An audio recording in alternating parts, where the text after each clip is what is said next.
우리 교회 하나님이 귀한 새 가족들을 계속 보내주시는데 우리 어르신들 또 최근에 등록하시고 우리 젊은 부부들도 그렇고요. 너무너무 감사하고 아까 우리 백영자 집사님 우리가 축하의 박수로 환영의 박수를 좀 못했어요. 우리 환영의 박수로 다시 한번 감사합니다. 너무 감사하고 여러분들 교회는 늘 이렇게 새로운 하나님 보내주신 새 가족들이 있어야 합니다. 그리고 또 전도가 일어나서 또 새 신자들도 또 있어야 됩니다. 그리고 그분들과 또 서로 함께하고 연합하고 또 금세 우리가 서로 말씀 안에서 믿음 안에서 가까워지고 그런 연합을 이루는 그런 몸, 그리스도의 몸이 교회 아니겠습니까? 여러분들 새로 오신 분들 같은 경우는 이제 여기가 내 교회다 이렇게 주인 의식을 가지시고 그래 신앙생활 하시고 또 기존에 계신 우리 성도들은 그 누구보다도 새 가족들에게 마음을 여시고 가까이 가시고 또 인사하시고 교제를 나누시고 그렇게 하시면 좋겠습니다. 자, 오늘은 본문 말씀을 통해서 하나님께 가장 가까이 다가간 시점이라는 제목으로 하나님 말씀을 나누겠습니다.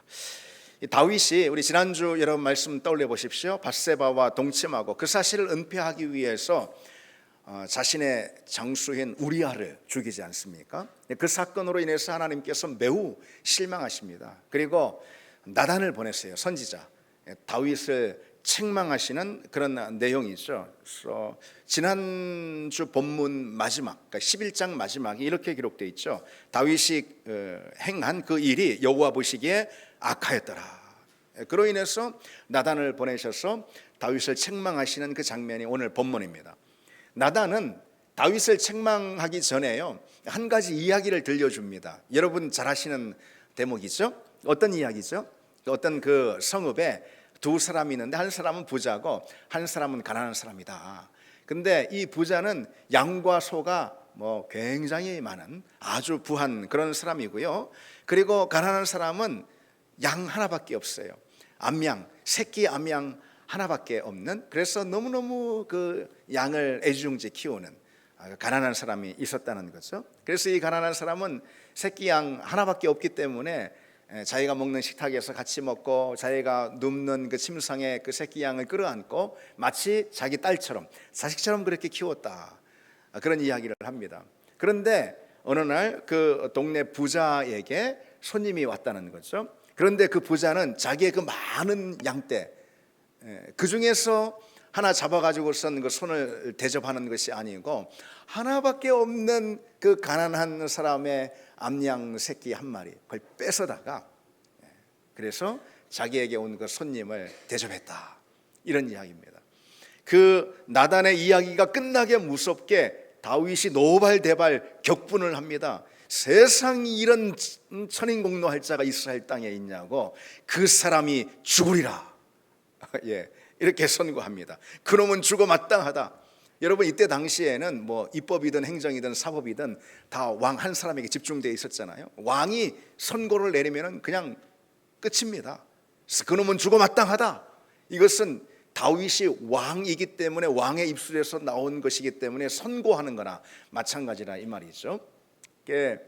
다윗이 그렇게 분을 막 바라다가 조금 있다가 감정을 좀 추스르고요, 율법이 정한 대로 고쳐서 말합니다. 원래 이제 출애굽기 22장의 율법에 의하면은 그런 경우에 배상을 해야 되는데 배상 규례가 있습니다. 그 배상 규정은 4배로다가 배상을 하는 거거든요. 그래서 다윗이 이렇게 고쳐 말하죠. 그가 불쌍히 여기지 않고 이런 일을 행하였으니 그 새끼 양을 4배로 갚아야 하리라, 이렇게 답합니다. 나단은 다윗의 바로 그런 반응, 그러니까 그 못된 부자를 향해서 격한 분노를 드러낸 바로 그 반응, 그걸 기다렸다라는 듯이 되받아치지 않습니까? 그가 바로 당신이라. 그 부자가 바로 당신이라. 나단은 이야기 속에 이 부자가 실제 인물인데 바로 그 인물은 누구냐? 당신이다. 그렇게 다윗을 직격합니다. 다윗은 스스로 의로운 재판장이 돼가지고 그 부자에게 사형 선고를 내렸지만은 그 순간 나단이 그 선고를 다윗에게 돌리는 걸 볼 수 있어요. 바로 그 사람은 당신이라. 여러분 이 나단의 이야기를 다윗이 듣고 있는데 다윗의 태도가 어떤 태도입니까? 다윗은요 도덕적이고 종교적인 그런 태도로다 나단의 이야기를 쭉 듣고 있는 거예요. 그래서 그 이야기 속에 부자에게 분개하고 그 부자를 판단하고 비난합니다. 그런데 어쩜 그 순간에도 바로 그 부자가 자기일 수 있다라는 생각을 전혀 하지 않고 있을까요? 다윗 자신이 얼마 전에 그토록 심각한 범죄를 행한 이후임에도 불구하고 그 부자가 자신일 수 있다는 생각을 다윗은 전혀 하고 있지 않네요. 그런데 여러분, 다윗만 그런 게 아니에요. 우리도 종종 그렇습니다. 가만 보면은 우리의 양심은요, 남의 잘못에 대해서는 상당히 예민하고 늘 깨어 있는 것을 볼 수가 있어요. 그래서 다른 사람이 잘못하면은 그에 대해서 분개하고 그리고 그를 비난합니다. 그러나 그런 태도로는, 그러니까 다른 사람의 어떤 잘못에 대해서만 내 양심이 유독 깨어 있는 그런 태도로는 사실 그 사람을 바꿀 수도 없을 뿐더러 나 자신도 결코 바꿀 수가 없다는 거죠. 내 안에 있는 그 알량한 도덕 감정, 종교적인 태도, 그거로는 결코 내가 비난하는 그 대상을 변화시킬 수 없고 나도 역시 변화시킬 수가 없습니다. 많은 경우 보면은 다른 사람의 잘못과 죄에 대해서는 우리가 대단히 의로운 투사가 되는 경우가 많이 있습니다. 그러나 내 안에 있는 더 큰 문제, 훨씬 더 큰 죄에 대해서는 대단히 외면하거나 관대한 그런 태도를 갖습니다. 밖으로 드러나지 않은 내 죄에 대해서는 침묵을 하고요, 무감각합니다. 그에 반해서 밖으로 드러난 남의 죄에 대해서는 사정없이 돌팔매질을 합니다. 그렇죠. 다른 사람의 죄는 밖으로 드러나지 않았다면 내가 알 길이 없으니까 애초에 다른 사람의 죄는 다 밖으로 드러난 것밖에 없어요. 밖으로 드러난 다른 사람의 죄에 대해서는 사정없이 돌팔매질을 하는데 내 죄는 훨씬 더 많은, 빙산의 일각만 드러났지 훨씬 더 많은 것은 다 감춰져 있잖아요. 그에 대해서는 외면하고 무감각한 경우가 많이 있습니다. 우리는 그렇게 다른 사람의 죄나요, 또는 좀 넓혀가지고 사회의 부조리에 대해서는 분노합니다. 그리고 또 중요한 거, 바로 다른 사람이나 사회의 부조리에 대해서 분노하는 내 그 의분, 이것을 통해서 내 자신이 의로운 줄 착각한다니까요. 내가 가지고 있는 정의감, 의분, 이런 걸 통해서 내 자신이 실제로도 깨끗한 줄 그렇게 착각하는 경우가 많이 있습니다. 우리나라 사회 가운데 또 그런 것이 많지 않습니까? 특히 소위 386 세대라고 하는 그런 운동권 세대가 그런 경향들을 많이 보인다, 그런 이야기들 하지 않습니까? 정의감으로 부조리에 분노할 줄 알고 목소리를 높이면은 그게 마치 자신의 정의감을 대변해주고 자신의 정의감을 증명해주는 것이냐, 그렇게 착각을 하는 것이죠. 그러면서 실은 자신은 자기가 비난하는 그 대상보다 훨씬 더 큰 죄를 짓고 더 악한 경우가 흔하지 않습니까? 그럼에도 불구하고 자기가 어떤 다른 사람이나 사회의 불의에 대해서 목소리를 높이고 있으면 그 자체로 인해서 나는 대단히 의로운 사람인 양 그렇게 스스로 착각하곤 합니다. 그런데 여러분, 우리는 어떻습니까? 그리스도인인 우리는 어떻습니까? 세상이 문제가 많아, 세상이 왜 이래, 세상 다 타락했어, 세상 말세야, 하나님이 세상 다 심판하실 거야, 그러면서 세상의 죄악에 대해서 우리는 노상 판단하고 비판하고 분노를 합니다. 간혹 보면은요, 막 하나님의 자리에 서가지고선 하나님이 하실 심판을 자기가 다 해버리는 그런 경우도 많습니다. 그리고는 그렇게 하는 자기 자신을 통해서 스스로 의로운 양 그렇게 생각을 하는 거죠. 그러나 여러분, 말씀은 어떻습니까? 하나님이 우리에게 주신 말씀이 있잖아요. 성경의 말씀, 하나님이 우리에게 주시는 말씀은 어떻습니까? 우리가 판단하고 분노하는 그 대상이 다른 누가 아니라 바로 너일 수 있다, 바로 너다 라고 말씀하시는 게 하나님의 말씀 아닙니까? 여러분, 우리는 하나님의 말씀 앞에서 과연 어떤 태도로 서 있어야 할까요? 하나님의 말씀 앞에 서 있는 이 태도야말로 정말 중요한 것이죠. 그게 신앙생활의 출발 아니겠습니까? 하나님의 말씀 앞에 서 있는 우리의 태도, 무엇이 되어야 하겠습니까? 말씀은 나에게 주시는 것이죠. 그렇죠. 다른 누가 아닌 말씀은 다른 누구에게 주시는 게 아니에요. 말씀은 곧 나에게 주시는 겁니다. 그처럼 말씀이 나에게 주시는 것으로 내가 받아들일 때, 그때 그 말씀이 내게 복음이 되게 되고 내게 은혜가 되고 나를 비로소 살리는 생명이 되는 것입니다. 말씀으로 내가 타인을 가리키는 그 순간 하나님의 그 말씀은 생명이 되지 못합니다. 하나님의 그 말씀은 찌르는 칼이 되고 하나님의 그 말씀은 율법이 되고 그저 도덕적인 잣대가 될 뿐이라는 거죠. 말씀은 나를 가리키는 거예요. 말씀이 나를 가리킬 때 그 말씀은 내게 복이 되고 구원이 됩니다. 타인을 가리키는 그 순간 말씀은 그저 율법이 되고 맙니다. 오늘 다윗의 이야기 역시 마찬가지예요. 우리는 다윗의 이야기를 여러분 어떻게 듣습니까? 다윗의 이야기를, 성경은 다윗의 이야기를 들려주면서 우리에게 나단이 다윗에게 그 사람이 바로 당신이다 라고 말하는 이 대목에서 여기서 우리는 뭘 느껴야 하겠습니까? 다윗처럼 그렇게 심각한 범죄를 지은 그 죄인이 성경은 누구를 가리켜서 지적하는 거죠? 바로 너다. 우리가 다윗의 이야기를 들으면서 우리는 그런 태도로 들어야 하지 않겠습니까? 세상 다윗이 이런 인간이었어. 예. 우리가 그렇게 말씀을 읽습니까, 여러분?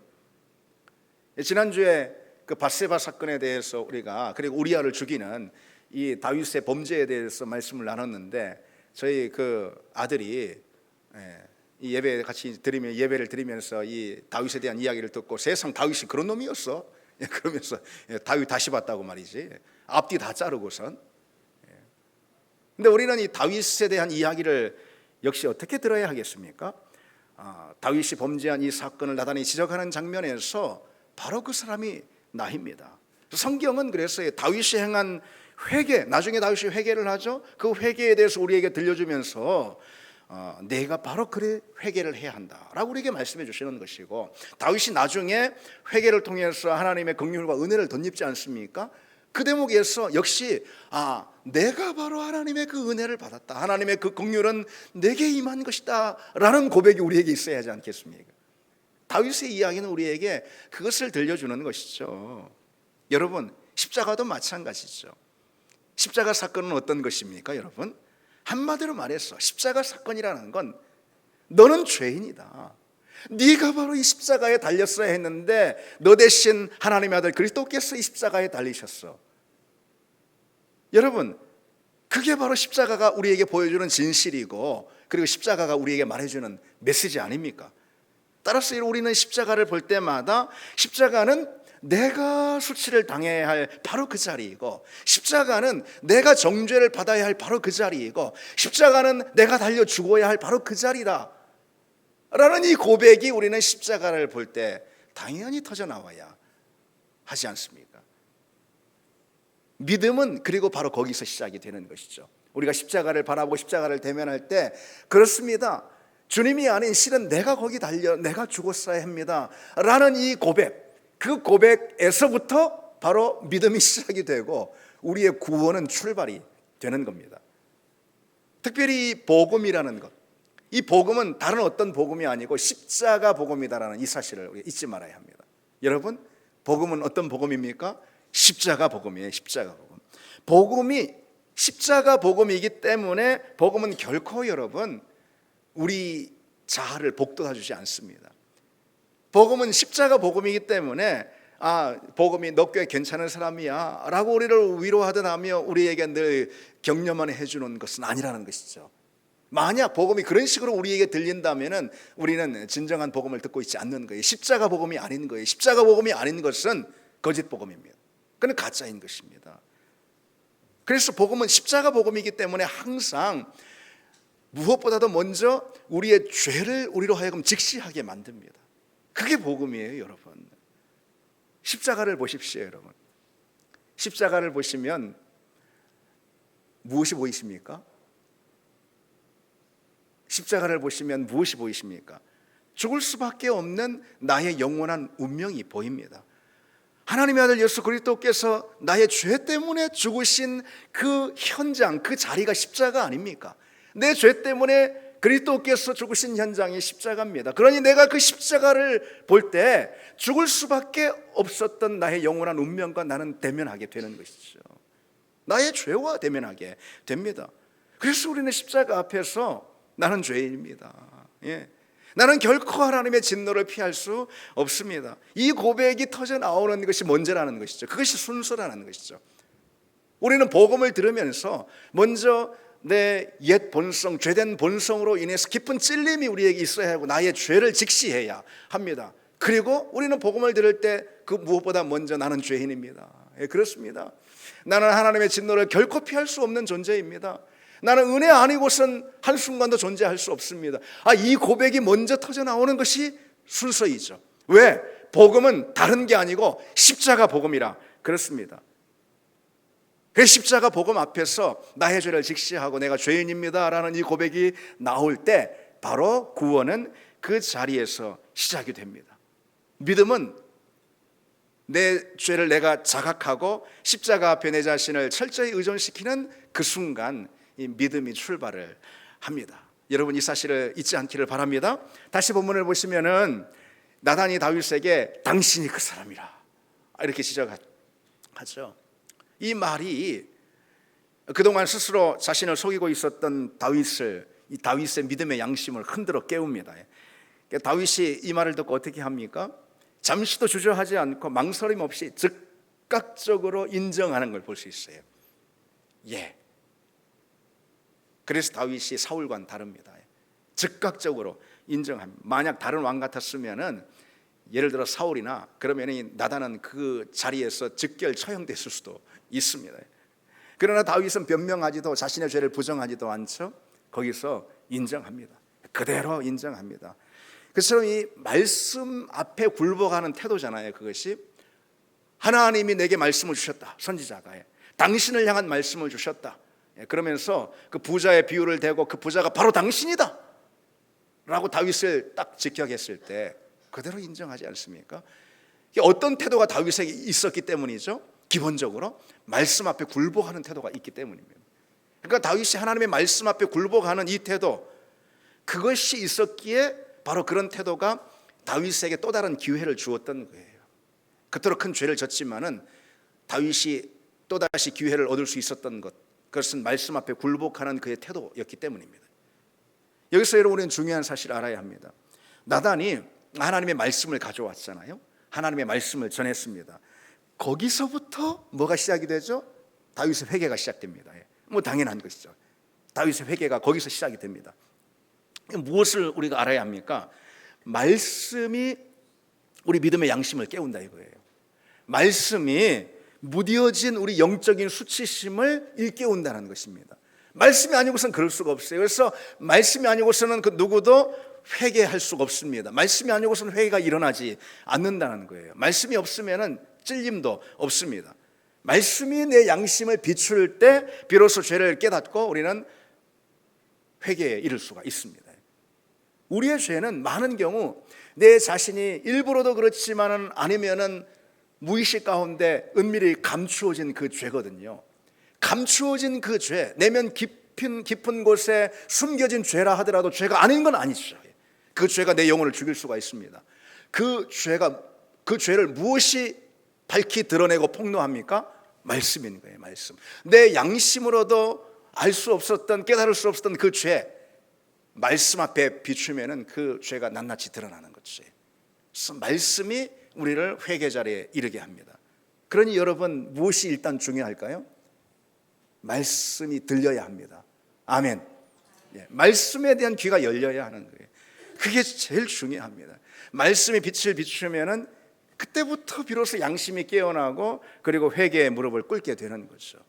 그리고 여기서 중요한 사실, 말씀이 들려야 한다고 그랬잖아요, 여러분. 중요한 사실, 하나님의 말씀이라는 것은요, 그저 뭐 무슨 그냥 일반적이고 포괄적이고 보편적이고 추상적인 그런 진리가 아니라는 거예요.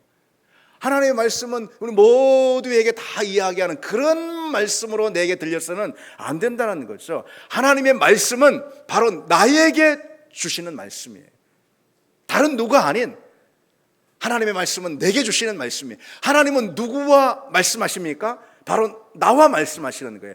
하나님은 누구에게 다가오십니까? 바로 내게 다가오셔서 나와 대화를 하십니다. 그게 하나님이시고 하나님의 말씀이에요. 그래서 우리는 말씀을 듣고 말씀을 읽으면서 이 말씀은 누구에게, 이 말씀은 누구에게 적용돼야 하는 그런 게 아니에요. 하나님의 말씀이 바로 나에게 적용되는 말씀. 이 말씀이 나의 삶 가운데 일어나야 한다는 이 사실. 그게 우리가 말씀을 대하는 제일 중요한 태도입니다. 당신이 바로 그 사람이라 나단이 다윗에게 그러지 않습니까? 다윗은 그것을 어느 부자에게 들린 말씀으로 들었다 이 말이죠. 그러나 이 나단이 말하는 이 천둥 같은 말을 통해서 그래 그게 나지. 하나님의 말씀을 비로소 자기 자신의 것으로 받아들입니다. 그리고 그 말씀에 굴복하고 자기 죄를 인정합니다. 그게 복이죠.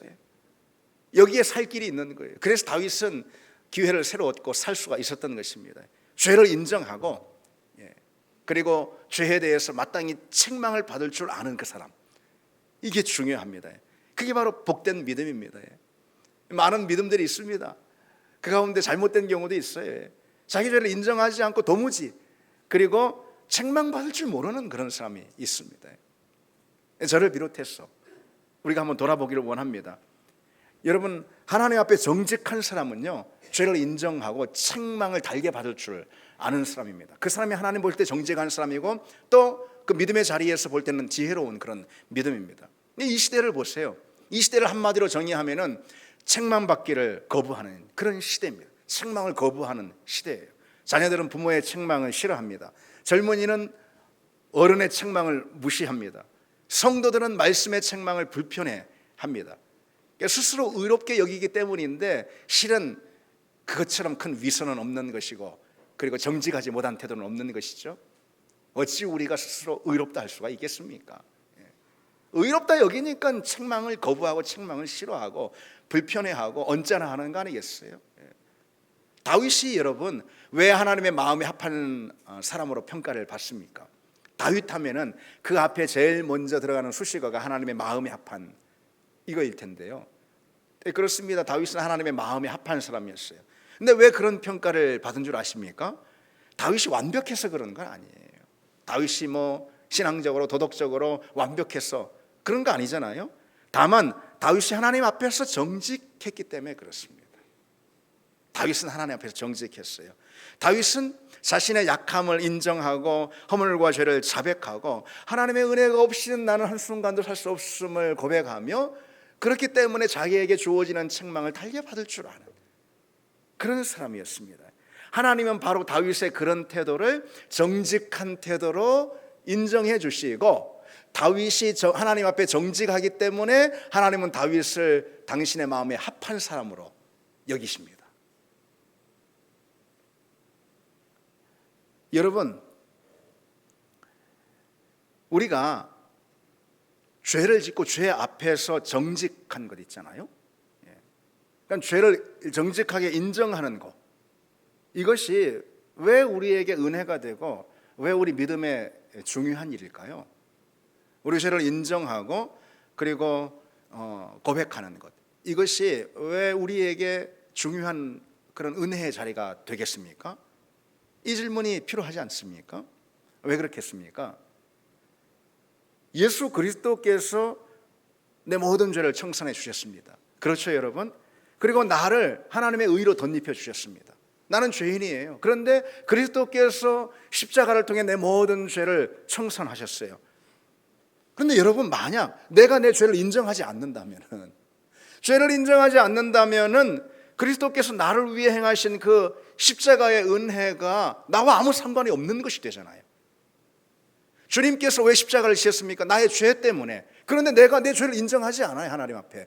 그러면은 그리스도께서 지신 그 십자가의 그 은혜와 능력과 생명이 나와 아무런 상관이 없는 것이 되지 않습니까?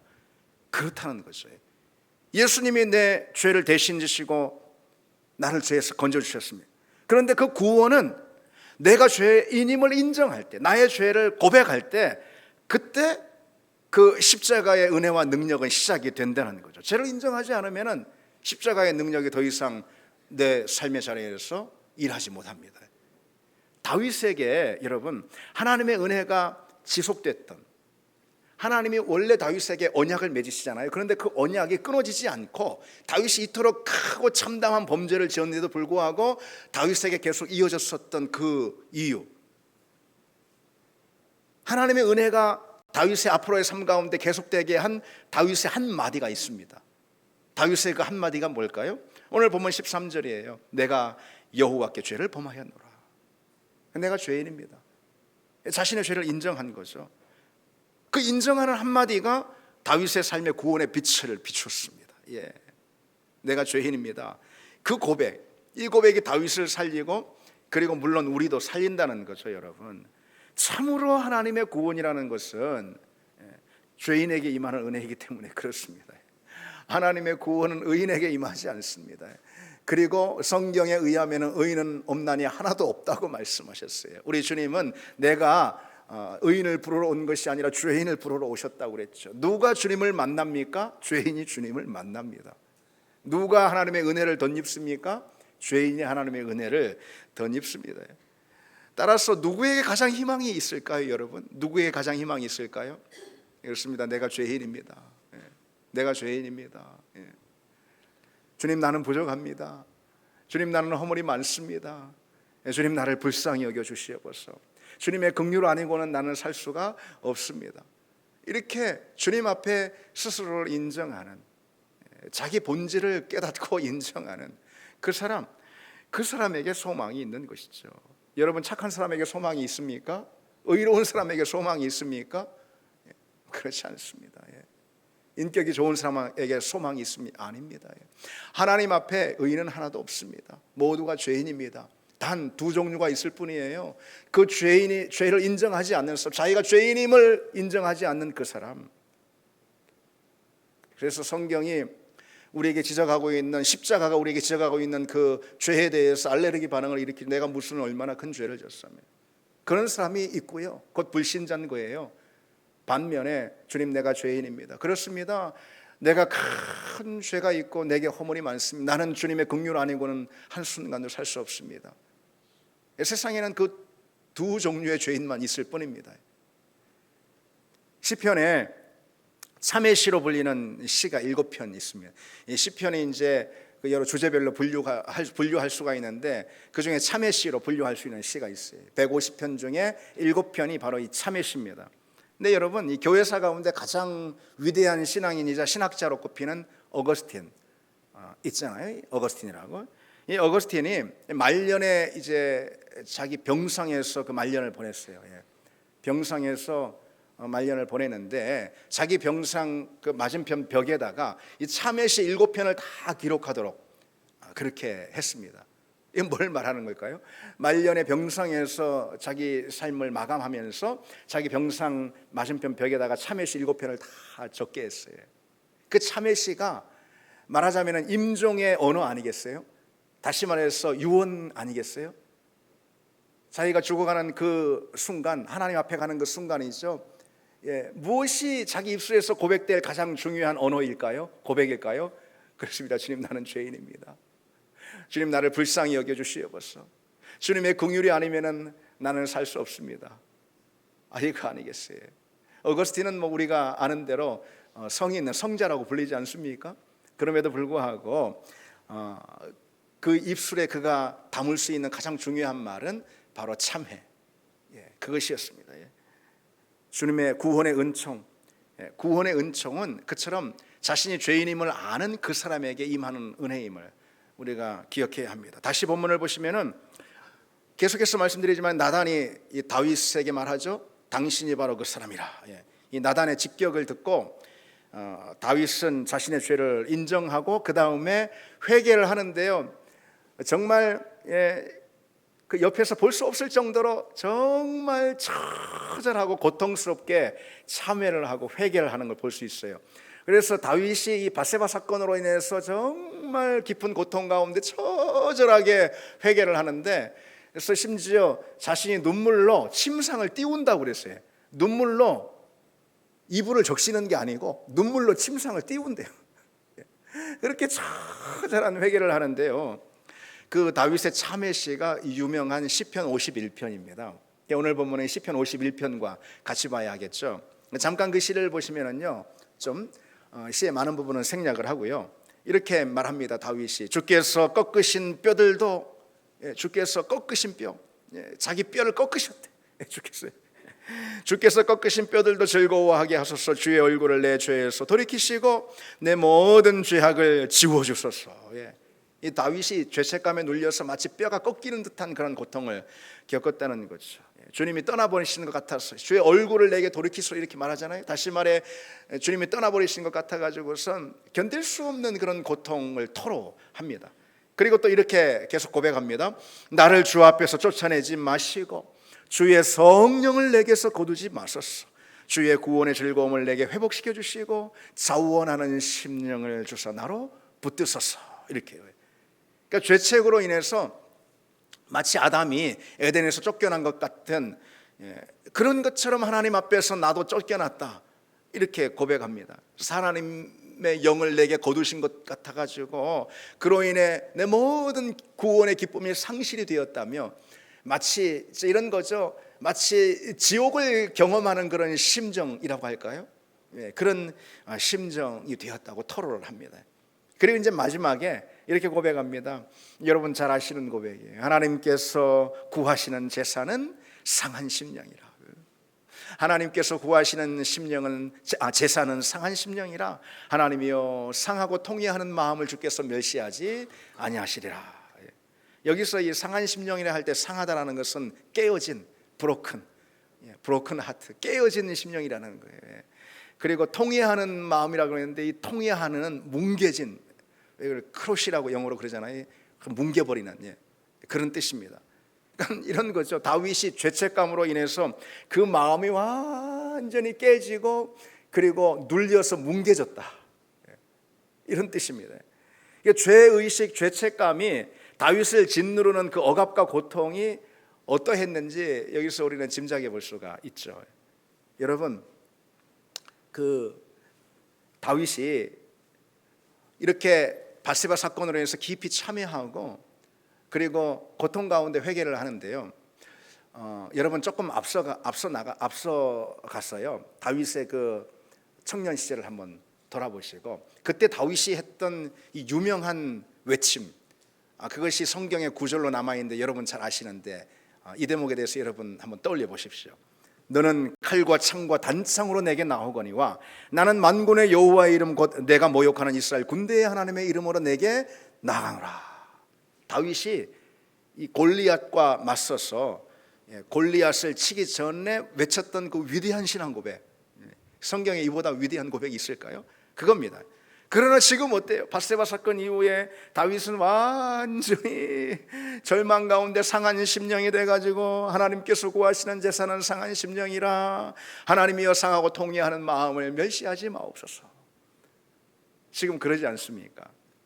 골리앗 앞에서 당차게 외쳤던 그 믿음의 고백, 그걸 했던 다윗이 밧세바 사건으로 상한 심령이 돼가지고 참회하며 영혼의 깊은 가난함 가운데 하나님을 기다리다 지쳐가지고 눈물로 지금 침상을 띄우고 있습니다.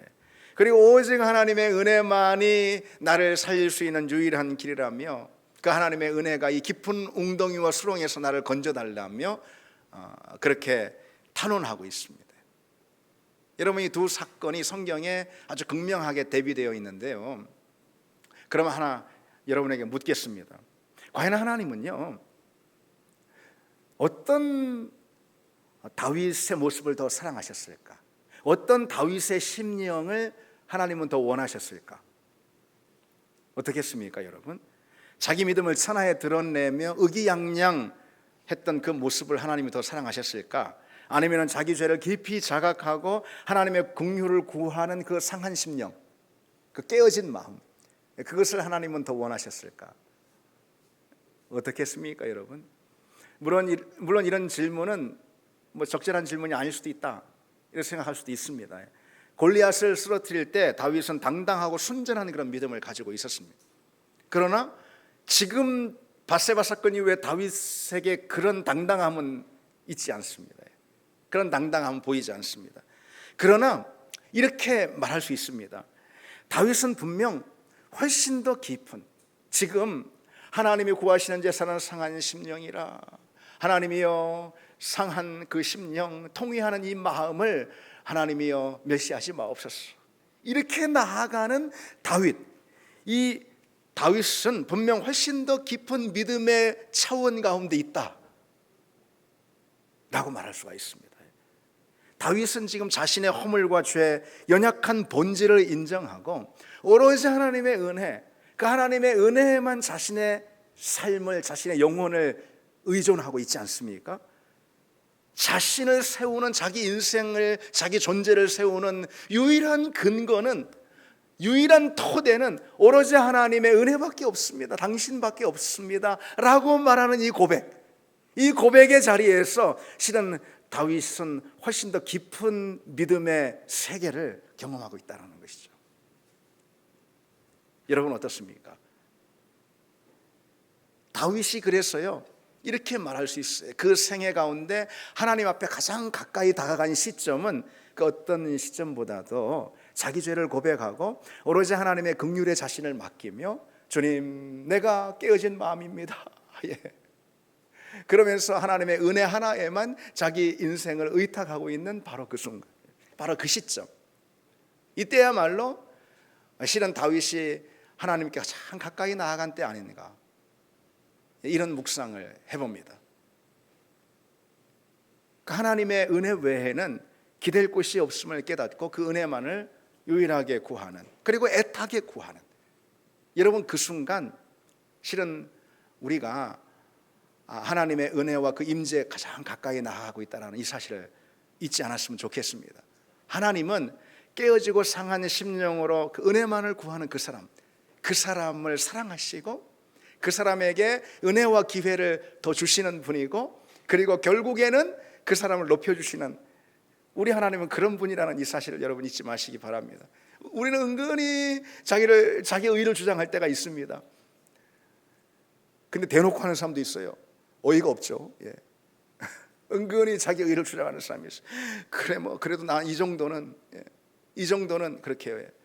그러나 우리가 그처럼 자기 의에 취해 있을 때, 예, 그때 실은 하나님과 가장 멀어져 있는 것이고, 우리가 우리 자신의 본질을 바라보고 우리의 연약함, 우리의 죄성, 예, 우리의 허물, 그 본질을 바라보고 하나님이여 나는 상한 심령입니다, 이 통회하는 마음 가운데 오셔서 불쌍히 여기소서. 이 마음이, 이 믿음이 있죠. 하나님은 그 믿음을 기뻐하시고, 우리가 비록 아무리 큰 죄 가운데 빠졌다 하더라도 그 죄가 물론 변명이 될 수는 없죠.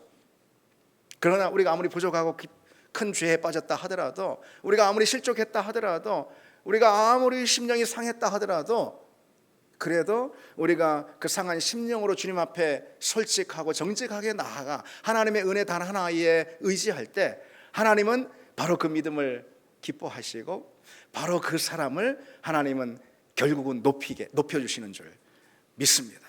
우리 주님께서 아까 말씀드렸듯이 나는 의인을 부르러 온 것이 아니라 죄인을 부르러 왔다고 말씀하셨잖아요. 누가 주님을 만날까요? 그렇다면 누가 주님을 만나겠습니까? 자신을 의인이 아닌 죄인으로 고백하는 그 사람이 하나님을 만나는 거 아니겠습니까? 다윗은 그렇게 하나님을 만나죠. 예. 회개의 자리에서 깊이 누이치고 회개하는 그 자리에서, 예. 그래서 회개하는 사람이 그 복을 받는 거예요. 하나님이 새롭게 해주시는 은혜의 복을 받습니다. 다윗은 회개를 통해서 결국 하나님이 자기 자신을 향한 그 언약과 사랑을 거두지 않게 되잖아요. 다윗이 회개의 기도를 통해서. 그래서 회개의 기도가 능력인 것입니다. 다윗이 깊이 회개하며 기도하는 걸 통해서 하나님은 다윗을 향한 그 언약을 물리지 않으십니다. 회개의 기도의 능력이 바로 그렇다는 거죠. 여러분, 죄가 무엇입니까? 죄가 무엇일까요? 우리 영혼을 상하게 하고 병들게 하고 죽이는 게 바로 죄입니다.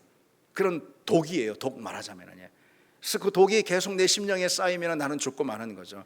근데 여러분, 이 죄라는 것이 어느 시점에만 활동하고 어떤 누구에만 활동하는 게 아니잖아요. 언제나, 그리고 누구에게나 예외 없이 이 죄가 활동합니다. 그렇기 때문에 그 죄의 독침을 맞아서 넘어지는 경우, 실족하는 경우가 누구에게나 있을 수 있는 거죠. 변명이 아니라 그게 현실이라 이 말이죠. 그렇기 때문에 매일 회개하는 회개 기도가 우리에게 필요하다는 것이죠. 회개 기도가 필요한 이유가 바로 거기에 있습니다. 우리가 진심으로 회개할 때 죄가 빼앗은 그 은혜의 역사를 우리는 되찾을 수가 있습니다. 그에 대해서 여러분이 회개의 능력이 얼마나 놀라운가. 회개하는 사람이 은혜를 받고 복을 누립니다. 하나님 그 사람을 높여주시고, 그에 더해서 이 회개의 능력은 또 무엇이 있을까요, 여러분? 회개하면 천국이 우리 심령 가운데 임합니다. 그리고 주님께서 뭐라고 말씀하시죠? 회개하라, 회개하라, 천국이 가까이 왔다. 회개하는 자에게 하나님이 주시는 천국의 은혜가 있다는 거죠. 회개하는 자에게 또 어떤 은혜가 따르겠습니까? 사도행전 2장에 너희가 회개하여 죄사함을 받으면 성령의 선물을 받으리라. 회개하는 자에게 하나님은 당신의 영 곧 성령을 부어 주십니다. 이토록 놀라운 선물이 회개의 결과로 주어진다는 거, 여러분 우리가 잊지 말아야 합니다.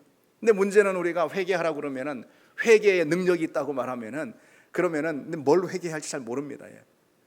그리고선 뭐 보통 알고 지은 죄 모르고 지은 죄를 다 회개한다고 하면서 그냥 퉁치듯이 회개하고, 그 다음에는 내가 하나님 앞에 실질적으로 지은 어떤 범죄 혐의가 느껴지지 않으니까 그럴 수 있습니다. 그러나 여러분 그렇지 않습니다. 우리 주님께서 뭐라고 말씀하시죠? 행위뿐만 아니라 마음에 숨은 의도와 동기까지도, 그것이 하나님 보시기에 악하면 죄다. 우리 주님 분명 그렇게 말씀을 하시지 않습니까? 우리 마음에 숨은 의도와 동기까지도 그것이 하나님 보실 때 악하면 다 죄인 거죠. 따라서 여러분 우리는 무엇을 살펴야겠습니까? 내가 어떤 행위를 했는가, 어떤 태도를 가졌는가, 이거보다도 먼저 우리는 무엇을 살펴야 할까요? 회개하면서 마음을 살펴야죠. 내 깊은 내면과 중심을 살펴야 하는 것이죠. 그래서 여러분 우리 믿음의 선배들은요, 종교개혁자들이나 청교도 신자들이나 아니면은 위대한 부흥의 시대에 우리 믿음의 선배들은요, 죄의 문제로 인해서 우리가 생각하는 것 이상으로, 상상하는 것 이상으로 대단히 몸부림쳤습니다. 우리 믿음의 선배들의 그 글들을 보면은요, 죄의 문제로 엄청 몸부림하며 회개를 거듭하는 그런 참회를 그들의 신앙생활의 중심에 놓고 살았습니다. 내면의 자리에서 스치듯 지나가는 죄까지도 낱낱이 기억하고 회개하려는 그런 태도를 이들이 가지곤 했어요. 그것은 물론 어떤 그 종교적인 결벽증 때문이 아닙니다.